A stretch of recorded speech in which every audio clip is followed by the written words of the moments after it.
जय हिंद भाई सभी को। कैसे हैं आप सभी? उम्मीद करता हूँ अच्छे होंगे और अपनी तैयारी अच्छी कर रहे होंगे। तो कुछ भाई लगातार कमेंट कर रहे थे कि भाई डॉक्यूमेंट के ऊपर वीडियो बना दो। तो आज देखिए हमारा दीपावली था कल, तो आज हमारा एक हफ़्ता के लिए छुट्टी हुआ है। तो घर आया हूँ, तो अभी मैं वीडियो बना रहा हूँ कि कौन कौन सा डॉक्यूमेंट चाहिए। और जो जो डॉक्यूमेंट मेरा डॉक्यूमेंट वेरिफिकेशन के समय लगा था, जितना लगा था वही सब बताऊँगा। और अभी मैं दिल्ली पुलिस का वैकेंसी कब आने वाला है, एक भाई ने कोई RTI लगाया था तो उसका रिप्लाई आया था, तो उसके बारे में भी थोड़ा बताऊँगा। तो ज़्यादा समय ना लेते हुए चलिए वीडियो को शुरू करते हैं। तो अगर आप चैनल पर नए हैं तो चैनल को सब्सक्राइब कर दीजिएगा और वीडियो को लाइक कर दीजिएगा। तो सबसे पहले बात करते हैं कि वैकेंसी जो अभी RTI भाई ने लगाया था कि वो कितनी कितनी है। तो मैं आपको बता दे रहा हूँ, जैसे इसमें RTI में रिप्लाई जो दिया था SSC ने या दिल्ली पुलिस दिया होगा, तो उसमें हेड कांस्टेबल मिनिस्ट्रियल का 278 पोस्ट था, और हेड कांस्टेबल AWO का 306 पोस्ट था, और कांस्टेबल आल कैडर का था उसमें तो 2376 पोस्ट था, और उसमें कांस्टेबल ड्राइवर का 503 था, और MTS का 958 पोस्ट था। टोटल ये जो रिप्लाई में पूछा गया था SSC ने या दिल्ली पुलिस ने इतना रिप्लाई दिया है कि इतनी इतनी वैकेंसी खाली है। तो देखिए लगातार दिल्ली पुलिस के बारे में बात चल रहा है कि वैकेंसी कब आएगी, और कुछ लोग लगातार RTI भी लगा रहे हैं कि वैकेंसी कितना है कितना नहीं है। तो इसमें दिल्ली पुलिस अपना साफ साफ बता रहा है कि इतना इतना वैकेंसी है। लेकिन इसमें बात करें तो कांस्टेबल के जैसे 2300 कुछ पोस्ट बता रहे हैं। तो अभी ये इस हिसाब से जब तक रिप्लाई मांगते हैं RTI लगा के, उतने दिन तक का उनको रिप्लाई मिलता है, और जब तक फॉर्म आएगा तब तक इसमें वैकेंसी काफ़ी ज़्यादा बढ़ चुकी रहेंगी। तो इसमें एक बार फिर से वो नोटिस जाएगा वहाँ तक, तो इसके बाद उसमें संशोधन होकर और वैकेंसी ऐड होंगी, इसके बाद आएगा। तो लगभग कांस्टेबल की 5 से 6 हज़ार वैकेंसी आनी तय है। लेकिन अब वैकेंसी सबसे बड़ी समस्या है कि कब आएगा, किसी को कोई कुछ नहीं पता है। तो देखिए मैं एकदम साफ साफ क्लियर कर दूं कि वैकेंसी अगर दिल्ली पुलिस का आना होगा तो अभी SSC का कैलेंडर मैं पहले भी बता चुका हूँ, अभी नवंबर दिसंबर में आना है। अगर दिल्ली पुलिस का वैकेंसी आना ही होगा तो जब SSC का कैलेंडर आएगा तो उसमें साफ साफ बता दिया जाएगा कि दिल्ली पुलिस का इतना वैकेंसी है और इतने तारीख की आएगी। तो आप बार बार जैसे कमेंट में लगातार पूछते रहते कि भाई मार्च में ही आ ही जाएगा। भाई किसी को कोई कुछ नहीं पता है, सब वीडियो बनाते हैं। लेकिन अगर कन्फर्म करना ही होगा तो आप सबसे अपना तैयारी अच्छे से करते रहिए, और सबसे अच्छा कन्फर्म तब होगा जब SSC का कैलेंडर आएगा, और उस कैलेंडर में सबसे साफ साफ दिया रहेगा कि दिल्ली पुलिस की वैकेंसी इतना है और इस तारीख को आनी है। तो मैंने दिल्ली पुलिस के बारे में बता दिया कि वैकेंसी कितना है और कब आएगा। और वैकेंसी देखिए अगर आएगा तो 5 से 6 हज़ार आएगा, क्योंकि वहाँ ट्रेनिंग की क्षमता भी बढ़ा रहे हैं। और जैसे हमारा ट्रेनिंग वहाँ हो रहा है तो बैरक काफ़ी ज़्यादा बन रहे हैं, तो वहाँ क्षमता बढ़ रही है ताकि और बच्चों को ट्रेनिंग करा सके। क्योंकि इस बार आपने भी देखा है ट्रेनिंग 2 शिफ्ट में भेजा गया था, तो वहाँ पर मैं दिल्ली पुलिस के बारे में बता दिया कि इतनी इतनी वैकेंसी है, इस समय अगर आना होगा तो आ जाएगा। हो सकता है ये वैकेंसी जैसे जुलाई के बाद भी कुछ लोग कर रहे हैं। तो जैसे दिल्ली पुलिस का अगर पिछला देखते हैं तो क्या है कि जैसे जुलाई के बाद ही वैकेंसी आती है, और वहाँ से वो इसके बाद अपना प्रोसेस चालू कर देते हैं। और इसके बाद चलिए बात करते हैं कि डॉक्यूमेंट और क्वालिफिकेशन क्या क्या चाहिए। तो देखिए दिल्ली पुलिस में आना है तो आपको सबसे पहले सिंपल 12th पास होना चाहिए।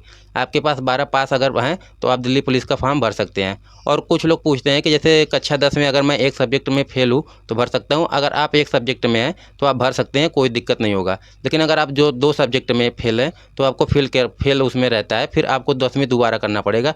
वैसे तो शायद मुझे जानकारी जहाँ तक है कि अगर आप 2 सब्जेक्ट में फेल रहते हैं तो आपको 11 में एडमिशन नहीं मिलेगा, फिर से कक्षा 10 पास करना पड़ता है।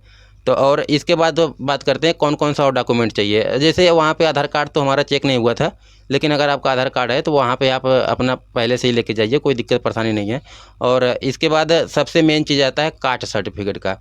तो देखिए मैं अपना कास्ट सर्टिफिकेट उस पर दिखा दूंगा कि कौन सा कास्ट सर्टिफिकेट चाहिए, तो वो आप वहाँ से बनवा लीजिए। क्योंकि अगर आप कास्ट सर्टिफिकेट नहीं बनवाएंगे तो आपको जो है छूट नहीं मिलेगा। जैसे जनरल का मान लीजिए कट ऑफ इस बार गया था 68 नंबर, और अगर आपके पास कास्ट सर्टिफिकेट रहेगा तो आपको, जैसे मैं OBC हूँ तो मेरा 1 नंबर कम गया था। अगर मान लीजिए आपका 67 नंबर है, आपके पास कास्ट सर्टिफिकेट नहीं है, तो आपको अगर सिलेक्शन में दिक्कत हो जाए। अगर आपका 1 नंबर कम रहेगा तो आपका सिलेक्शन हो भी जाएगा। तो आप कास्ट सर्टिफिकेट बनवा लीजिए। मैं कास्ट सर्टिफिकेट का फ़ोटो लगा दूंगा। अभी देखिए जैसे मैं अपना मोबाइल लिया हूँ तो इसमें देख ले रहा हूँ कि जैसे उसमें क्या है कि गवर्नमेंट ऑफ इंडिया का रहना चाहिए कास्ट सर्टिफिकेट। तो मैं स्क्रीन पे लगा दे रहा हूँ, उसमें आप देख लीजिएगा। इसमें लिखा है साफ साफ द गवर्नमेंट ऑफ इंडिया का होना चाहिए आपके पास कास्ट सर्टिफिकेट। तो स्क्रीन पे मैं लगा दिया हूँ। और इसके बाद दूसरा डॉक्यूमेंट बात करता हूँ। ये केवल जो डॉक्यूमेंट है केवल लड़कों के लिए ज़रूरी है, और ये है ड्राइविंग लाइसेंस। अगर आपके पास ड्राइविंग लाइसेंस नहीं है तो आप दिल्ली पुलिस में भर्ती नहीं हो पाएंगे, आप कुछ भी कर लीजिए।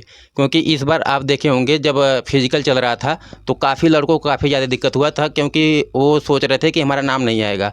और जब वो मेरिट कम चला गया तो उनका फिजिकल के लिए नाम आ गया और उन्होंने ड्राइविंग लाइसेंस बनवाया नहीं था और फिजिकल के लिए मात्र 10 दिन का समय मिला था। तो आप ड्राइविंग लाइसेंस अभी से बनवा कर रख ले और ड्राइविंग लाइसेंस के बारे में बता दे कि आपका लर्निंग नहीं चलेगा। और वो मैं ड्राइविंग लाइसेंस का भी फ़ोटो लगा दूंगा ऊपर, तो वहाँ से आप देख लीजिए कि वो कार्ड वाला आता है, जैसे आपका पैन कार्ड बन के आता है, कड़ा सा रहता है, देखेंगे मोटा सा, जैसे आधार कार्ड रहता है, तो वैसे पैन कार्ड की तरह ही ड्राइविंग लाइसेंस रहता है मोटा सा। वो लगभग 1.5-2 महीने पूरा कंप्लीट बन जाता है। तो आप उसे बनवा लें, क्योंकि इस बार आपने एक भाई का देखा था वीडियो, वो काफ़ी ज़्यादा रो रहा था, अपने पिताजी के साथ गया था। तो आप ये गलती ना करें, केवल एक छोटी सी डॉक्यूमेंट के चक्कर में आप पूरे अपने भर्ती से बाहर हो जाएंगे, केवल एक डॉक्यूमेंट के चक्कर में। तो आप अपना ये डॉक्यूमेंट अपना पूरा कंप्लीट बनवा कर रख ले। और कास्ट सर्टिफिकेट, आप 12th पास हैं, और ये ड्राइविंग लाइसेंस। बाकी अगर आप निवास बनवा ले रहे हैं तो वैसे वहाँ मांगते नहीं, अगर आप बनवा ले रहे हैं तो कोई दिक्कत नहीं, जैसे और भर्ती में मांगते होंगे तो आप वहाँ से बनवा लीजिए। निवास, आय हुए, ये तो आराम से बन जाता है, कोई दिक्कत नहीं है। लेकिन वहाँ पे मेन चीज़ जो 3 है, 3 ही आपको चाहिए। 12th पास रहना चाहिए, वो ओरिजिनल वहाँ पर सब डॉक्यूमेंट चेक होगा आपका, जब फाइनल डॉक्यूमेंट चेक होगा। और फिजिकल के समय भी ओरिजिनल ही चेक होता है। 12th पास आपका वो, और 12th पास का, इसके बाद आपका ड्राइविंग लाइसेंस, और इसके बाद ये कास्ट सर्टिफिकेट, ये 3 आपके पास मैंडेटरी रहना ही चाहिए। और देखिए, जैसे अगर आप 12th पास है तो उसमें अगर आपके मार्कशीट में अगर नाम की कोई गलती हो तो आप उसको अभी से संशोधन करा लीजिए, क्योंकि वहाँ पे हो सकता है अधिकारी आपको समय दे या ना दे।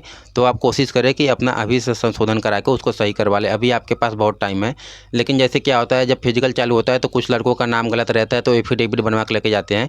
बाद में जैसे आप दूर के, मान लीजिए यूपी के हैं, पूर्वांचल के, तो आपको दिल्ली बार बार आना जाना पड़ेगा, तो आपको बहुत दिक्कत होगी।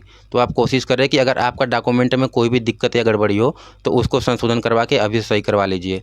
और देखिए, जैसे EWS की बात करते हैं तो EWS में इस बार क्या हुआ था, उसमें डेट दे दिया था कि इससे पुराना नहीं होना चाहिए। कास्ट सर्टिफिकेट के बारे में बात कर रहे हैं, तो आप कुछ लोग कास्ट सर्टिफिकेट के लिए पूछ रहे थे कि मान लीजिए अगर मेरे पास नहीं हो तो क्या होगा। भाई कुछ नहीं होगा, अगर आपके पास सर्टिफिकेट नहीं है, कास्ट सर्टिफिकेट, तो आपको अपने कैटेगरी से हटा के आपको जनरल में काउंट कर दिया जाएगा।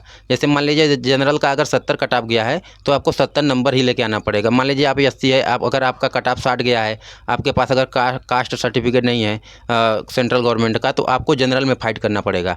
तो आप अपना इधर से, आपके अगल बगल कुछ भाई होंगे या दुकान पे जाके आप पूछेंगे तो वहाँ खुद बता देंगे कि इतने दिन में बन के आ जाता है, तो वहाँ से आप बनवा के रख लीजिए। नहीं तो फिर उसमें क्या है, वैकेंसी आने के बाद बहुत दौड़ा भागी होता है, क्योंकि आपको भी पता है लगातार बात चल रहा है, हो सकता है वैकेंसी बहुत जल्दी देखने को मिले। बाकी मैंने वैकेंसी के बारे में पहले बता दिया है, तो यही एक छोटा सा वीडियो था। बाकी मैंने डॉक्यूमेंट के ऊपर बताने की पूरा कोशिश किया है, और फिर भी कोई डॉक्यूमेंट अगर बचता है तो मैं उसको बता दूंगा। अभी आप इतना डॉक्यूमेंट कंपलसरी आप ड्राइविंग लाइसेंस और कास्ट सर्टिफिकेट बनवा कर रख लीजिए।